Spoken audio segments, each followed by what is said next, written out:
Welcome to the Millennial and a Boomer Walk into a Coffee Bar podcast. The very best podcast to get your life advice in the form of a grande caramel macchiato in a venti cup, 1/3 whole milk, 1/3 almond milk, 1/3 soy milk, double the amount of vanilla syrup, caramel wall in the cup, no caramel drizzle on top, upside down, of course, tall ice cup, whipped cream, rounded lid, one shot extra espresso, decaf, cinnamon sprinkled on the top, and for the name, that's David, spelled D-A-F-Y-D-D, please. Or to get your business, finance, and life support, black coffee advice, I'm Dan, I'm a Boomer. And I'm Chase, the Millennial. Thanks for joining us today.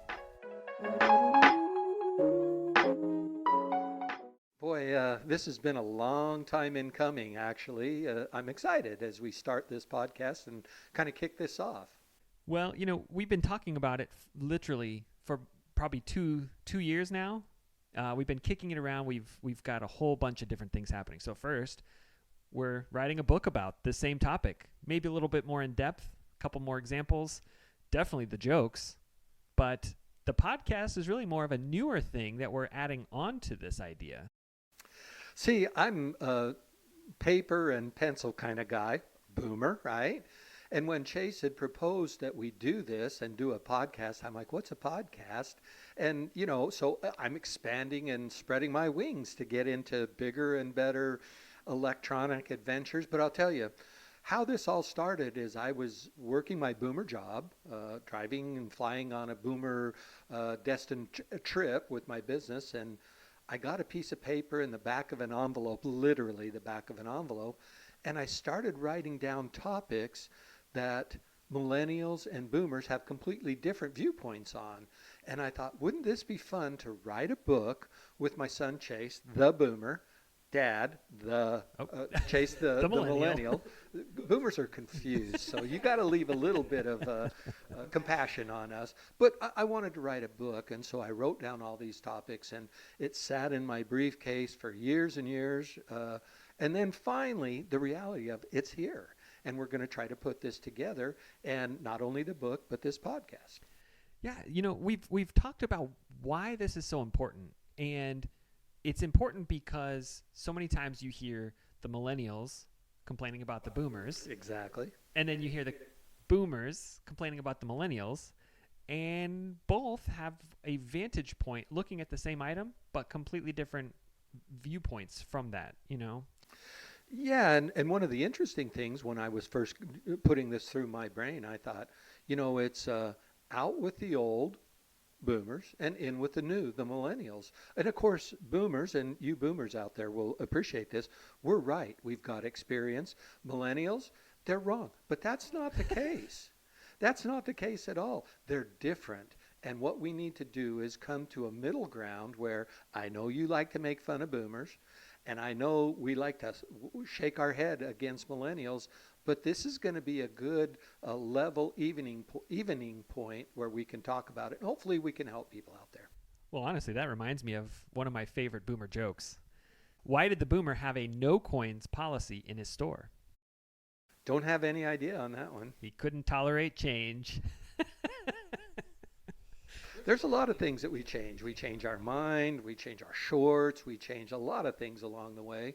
But one of the things that I think boomers are slow in changing is to adopt the new mentality of a lot of the generational challenges that we've had. And if you think of it, we had the same thing when we were growing up. The post-war folks, there were a lot of changes that we went through, say, in a lot of the topics that we're going to discuss and a lot of the things that we're going to bring to highlight accordingly. So I'm actually really excited about this. And maybe we could talk about a few of the examples or some of the chapters of the book or topics for what we want to have on this podcast. Yeah. This being our first podcast, we're really not going to deep dive into any of these topics, but instead we're going to give you an overview, why we decided to do it, which we've just done, and then a handful of the chapters from the book, and those will translate into podcast topics. And maybe we just jump in on a couple and give a little off-the-cuff advice and thoughts as we go through them. everything has a acronym that starts this, and I was sitting here thinking just now, BAM. We're the BAM duo, the BAM whatever. I don't even know if that works, but that's kind of the direction that we're going to go. But when I first started writing down some of the topics, it was more along the business sense, more along the career. But then as my list started to grow, I thought, boy, there's things in everyday living, advice that I think you could give to boomers, and advice that I can certainly give to the millennials. But it branched out. But I think where we started this was in our business life. And I had several millennials working for me. And one of the things that they would come up to me literally and say after, 6 months on the job was, hey, when am I going to get a vice president title? Or when am I going to be CEO? And I'm like, son, it took me almost 40 years to get to the point where I could say that I've arrived. You're not going to be able to do it in 6 months. So there's got to be a calibration period on control your own career, but keep your progression reasonable and understandable, but control your own career. Wait a minute. That's not how it works. We just wake up in our dorm room one day, design some app or software, and make millions as a new CEO. Isn't that how this works? I'm afraid not, son. You got a lot of learning, and it takes a lot of hard work, and there are some of those that happens to, but those are not the norm. And I think if you take control of your career and have a plan and have a purpose, that's one of the great topics that we can talk about is the career moves associated with millennials. And by the way, millennials have to understand that most likely in early times of their career, they're going to probably be working for a boomer that just doesn't get some of the things that those millennials come up with, right? Well, the good news is when we're young and we're the new guy on the block and have to get the coffee, your coffee is really easy to order. I'll have a black coffee, please. No room for cream. That's right. That's right. Exactly right. But, in order to even get your career kick-started, you've got to take on some responsibility. And one of the basic things of responsibility is how to run a meeting. That's another topic that we'd like to go into, because there's actually a way to run a successful meeting and to have an expected outcome and help to drive that with contributions from boomers, Generation X, millennials, and all across the board. So that's one of the other topics, a simple thing about how to successfully run a business meeting. Yeah, I agree. Looking at how to run a meeting, that's not something that you're taught in school. Yeah, That's not something that you're taught in your entry-level job. In fact, you sit in your entry-level job in some of these meetings, the handful that you actually get invited to, and you think, that could have been an email. So, running a meeting is important, not because it's a meeting, but because there's got to be an outcome associated with it. Exactly. So I'm excited to get into that one. I learned that one the hard way by running really terrible meetings when I first became a manager. And I've got some great stories that I'm going to tell. Well, actually, let me tell you, I know a lot of boomers that run terrible meetings. They're not productive. In fact, a lot of times they're counterproductive. But Chase, you mentioned something else that I wanted to touch on is email, right? You had made a comment, I could have put that in an email.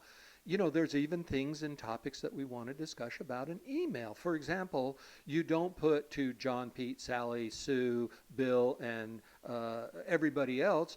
You need to assign that to someone. It's okay to carbon copy, but if you want a response, you're not going to get it by assigning it to 10 people.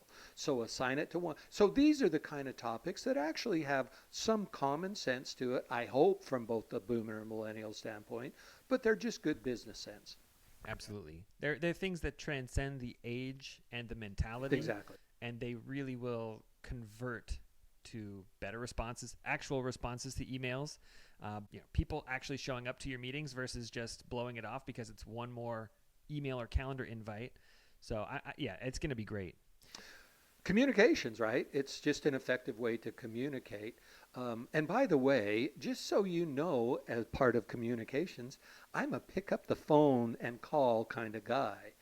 And I hear, oh, just text me. I don't want to text you. I want to talk to you. No, just text me. I don't want to talk to you. And there's a big difference there between millennials and boomers. And I know a bunch of my boomer friends that can text, but slowly, but they can still text. So we're catching up to the activities associated with the new electronic communication. Which is very funny because as a millennial, as soon as I see my phone ring, my eyes automatically roll. Oh, I gotta talk to this guy again. He could have put that in a text message. We could be done by now. Yeah. Even Well, even better, where's Slack? Let's get this into Slack so we have a record of it later. I don't even know what Slack is, but I think you can say that when your mama calls you. But when your daddy calls you, I want your eyes to light up and say, here we go. It's going to be a great conversation with my father. So, Yeah, well, not only some of those things that we've talked about already around the business side, but as we kind of wrap up our first podcast, we're gonna dig into some of the personal life, because the personal aspects and making sure that your personal life is aligned will bleed over into your business life right. in a very real way. And I think of the biggest probably area that has an immediate bleed over, social media. Yeah. And millennials love social media. We've already moved on from Facebook, which I know all the boomers are still there. But if you want to find us, we're on TikTok and Instagram and other places. But even I as a millennial, the first place that I go now when I'm hiring someone is I look their name up and I look it up on Twitter, Facebook, Instagram, TikTok, and I see what they're posting. And I have not hired people because of what I found on their social media. Because if their life is crazy like that on social and they're willing to put that out for everyone, it's only a matter of time before that mess makes its way into the office. So that's interesting you say that. Let me tell you what I do when I hire somebody is I actually go find a millennial and beg them to go look up on people's social media and tell me what their character is, what they're posting, what they're vacationing like. Now, I tell you, boomers love food pics. They love, love, love. So get used to it, millennials, get used to it.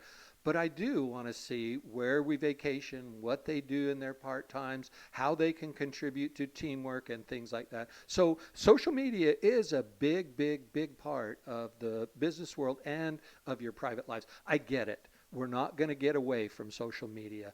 I finally get it's taken me years and years and years, but now I understand the importance of it. If you want to advertise, if you want to do a podcast or start a podcast, you've got to embrace social media and the electronic new world. The new world. New world. It's 2023. Oh, that's fantastic. Yeah, well, beyond just social media, looking at,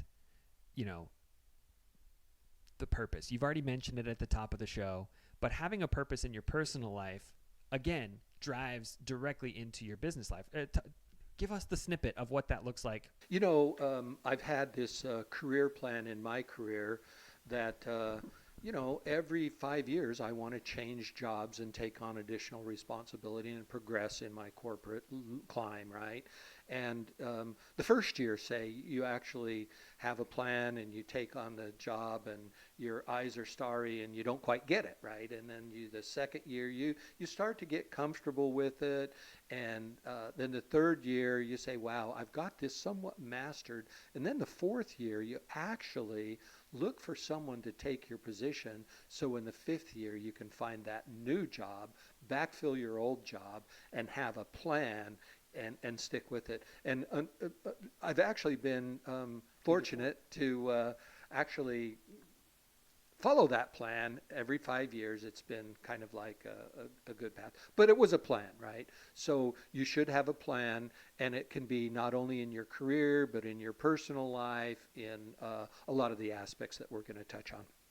Yeah, and as we kind of wrap up, we're going to be talking about things like relationships, having a balanced life, finance, both personally and from a business perspective, how politics and markets implicate your personal life and your business, looking at how that impacts the company that you work for, and being able to kind of read the tea leaves, as they say, to know because of this, then this is what's going to happen for me personally. And what I really want to do is I want to learn from you. I want to be able to understand what you guys have to deliver, and I want to be open for that. And I hope our listeners will take from that the contributions of both of the generations that we're going to have. And by the way, we're going to probably have some guest speakers from Generation X and Generation Z. X, who are they? But that's what it's just to come to an understanding and agree on contributions to this life that we all can kind of seize and move forward on. So, Chase, I'm excited. I look forward to many, many times sitting across from you and having these conversations and giggling a lot, right? There's a lot to be said for happy discussions. It'll probably be a really manly giggle, but yeah. And yeah. Well, thanks so much for listening. What we're really excited for is for you to join us. Our next episode, podcast number 2. We are going to talk about, and this is news to you, I haven't even heard this yet. Oh, podcast good. number 2, we're going to talk about what to do as a new manager. I've got a great story of becoming a first-time manager and understanding a couple of key pieces on how to get your employees, A, to buy into you, Yeah. B, to buy into the vision and mission of what you're trying to accomplish, and then C, actually getting from A to B with those employees in tow. Chase, have a great afternoon. I'm looking forward to this whole podcast. We'll see y'all.